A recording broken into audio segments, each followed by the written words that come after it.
আপনি কি কখনো মনে মনে চেয়েছেন স্বপ্নে যদি একবার রাসূলুল্লাহ সাল্লাল্লাহু আলাইহি ওয়াসাল্লামকে দেখতে পেতাম? এই চাওয়া কোনো কল্পনা না।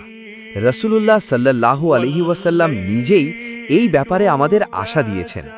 তিনি সাল্লাল্লাহু আলাইহি ওয়াসাল্লাম বলেছেন, যে ব্যক্তি আমাকে স্বপ্নে দেখেছে সে সত্যিই আমাকে দেখেছে, কারণ শয়তান আমার আকৃতি ধারণ করতে পারে না। সহিহ বুখারী ও সহিহ মুসলিম। কিন্তু মনে রাখবেন, রাসূল সাল্লাল্লাহু আলাইহি ওয়াসাল্লামকে স্বপ্নে দেখা কোনো নির্দিষ্ট দোয়া পড়লেই নিশ্চিত হয়ে যায় না। এটা আল্লাহর পক্ষ থেকে একটি বিশেষ নিয়ামত। যারা রাসূল সাল্লাল্লাহু আলাইহি ওয়াসাল্লামকে সত্যিকারের ভালোবাসে, বেশি বেশি দরুদ পড়ে, সুন্নাহ অনুযায়ী চলার চেষ্টা করে আর গুনাহ থেকে বাঁচতে চায়, আল্লাহ চাইলে তাদের এই সম্মান দান করতে পারেন।